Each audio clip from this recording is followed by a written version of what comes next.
How you guys doing? This is your boy Still Poetic repping for GamingAsACalling.com. This is game 3 of the Utah Jazz versus the San Antonio Spurs. This is what I like to call the 1-minute gameplay. That means that every quarter will be 1 minute, and yet again I'm taking the Spurs because I fully expect them to pull this series out.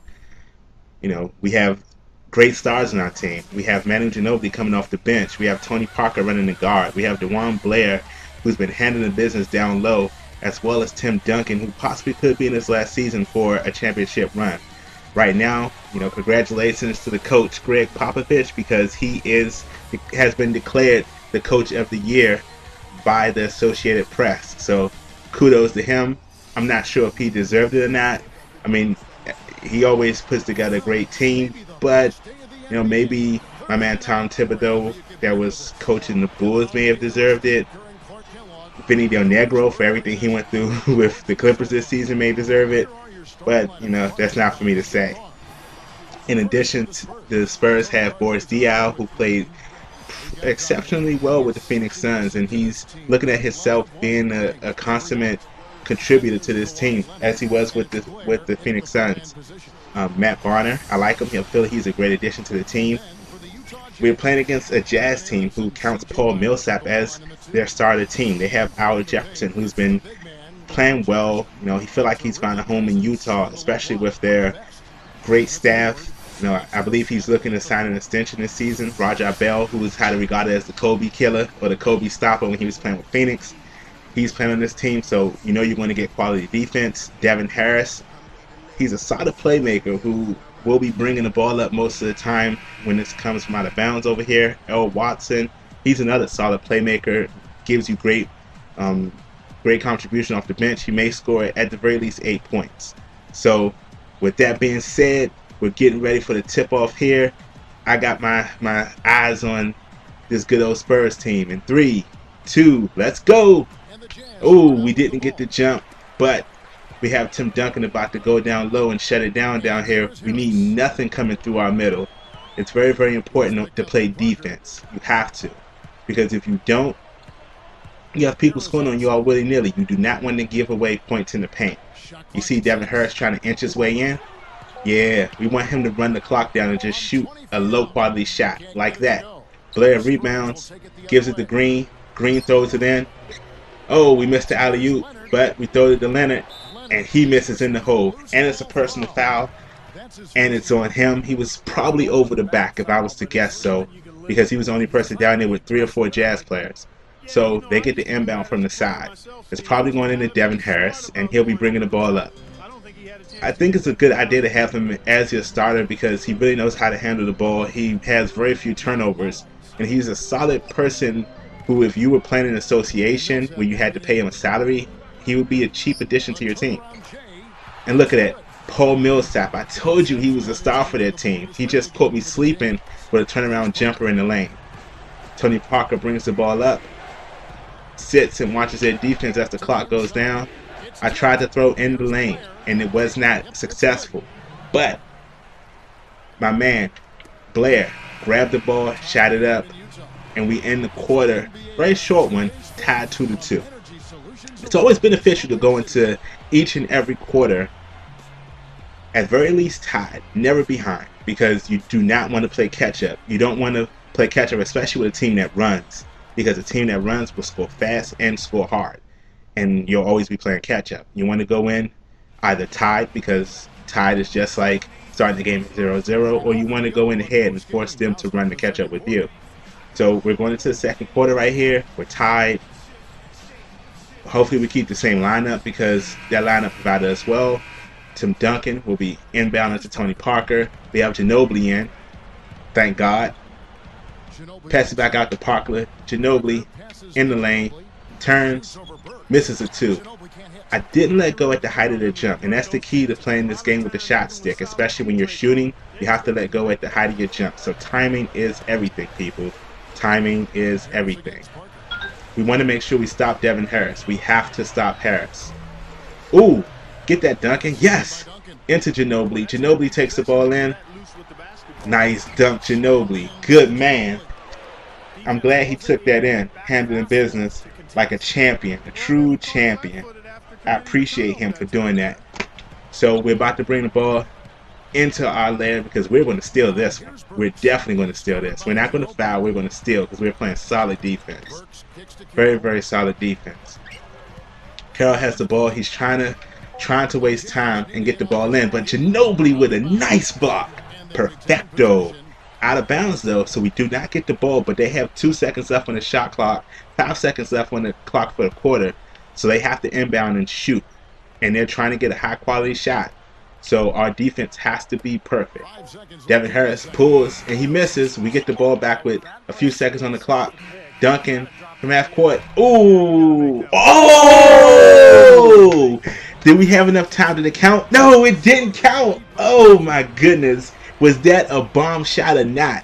Although it did not count, Tim Duncan right inside the half court throws up a low quality shot, but he made it nonetheless. I gotta give him credit. Tim Duncan, the old timer, still pulling out stops when he needs to. So let's watch some highlights here. Ooh, that was the block from Ginobili. And as you see, he came in and scored 2 points off the bench in the second quarter. He has 1 block. We're ahead going into the third quarter, which is fine with me because, like I said, being ahead is better than being behind. So we're going to go in and try to maintain our lead against these Utah Jazz. Like I said, they have, some quality people on their team, but I have faith in the Spurs because I think the Spurs want it more. And since I'm on the sticks and I'm playing with the Spurs, we're going to go get it. DeJuan Blair passes into Tony Parker. He brings it up, checks out their defense, see what they have going on. Swinging it over to Green. Green inside to Tony Parker. Tony Parker. Nice layup. Straight in. All net, baby. All net. Pass inbound to Harris. He brings it up. Tony Parker's trailing him. Playing that solid defense. Exactly what he needs to. Ooh. Nice shake and bake. Go ahead, Devin Harris. Credit where credit is due. And he shot a great shot. It wasn't what I like to call the high quality one, but it was a great shot nonetheless. It bounced in for him, and you have to appreciate that. Tony Parker brings the ball in. He's staying around the three-point line because we want to watch and see what's going on. DeJuan Blair over to Tim Duncan. Tim Duncan over to Leonard. Pops up a 2. He misses that shot. He misses it, ladies and gentlemen. But we're still ahead 6-4, and we want to maintain this lead. So we need to play solid defense to maintain this lead. We want to hold on as long as we can because playing ahead is better than playing from behind. Green takes the ball in with no time left on the clock. And it rolls in. Yes! As the clock expires in the third quarter. We're going into the fourth quarter ahead by 4 points. It's beautiful.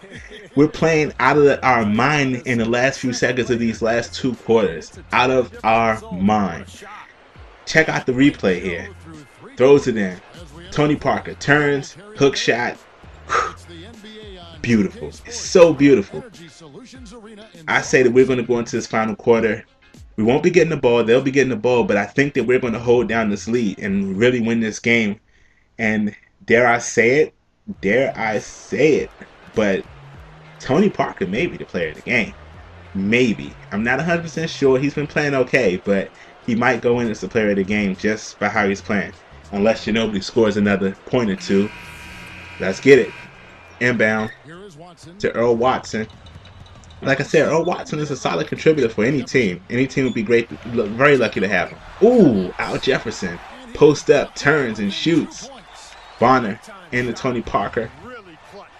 Ooh, nice defense, Hayward. And the ball goes out of bounds. If he would have caught that, it may have been a problem for us, but he did. So, good play, good play. Bonner into Tony Parker. Parker around the boards, Diaw. Back to Parker. Parker pops the 3. Ooh, knocks it down. Get him, Parker. Get him. We are ahead by 5 points going into the last 42 seconds of the quarter. And Tony Parker almost had a steal there. That would have been doomed for the Jazz because they would not have came back after that. Ooh, we left Miles open. We never want to do that.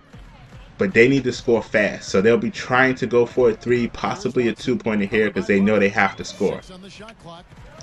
Watson dribbles. He's trying to take a screen to shoot a 3. And he misses at the end of the shot clock. He did not get that shot off in time. It was a shot clock violation. So we get the ball. We're taking it out on the side. And right now we are ahead by 5 points. So doesn't matter what we do. We will probably win this game because they would have to get a steal and score twice with a 3-pointer and a 2-pointer just to tie. So inbound pass from Tim Duncan over to Parker. They're probably going to foul me. Ooh, or try to steal the ball with 15 seconds left on the clock. It's all ball again, inbounding from our side of the court. They're probably going to try to foul me as soon as the ball comes in. So I'm going to pass into Ginobili, stop and pop a three. Ginobili knocks it down. We're up 14-6, and we have the game firmly in hand. There's not much of a way we could lose this game. I will admit that. And he pops a three, misses it. Duncan pulls the rebound down, and the game is over. The San Antonio Spurs defeat the Utah Jazz with a score of 14-6. And did I not say it? I believe this. We're going to check out the highlights to ensure that I'm right. But I believe Manu Ginobili scored and assured himself to be the Jordan player of the game. Yeah! That's what I was talking about. This is how you play a team that's put together, plays a high quality game. They assist, they pass, they rebound, they play defense, they get the ball back, and they win the game. Like I said, Manu Ginobili, player of the game. Look at the highlights here. He dunks. He blocks. He spots up, shoots a three. And look at the water. It's water here.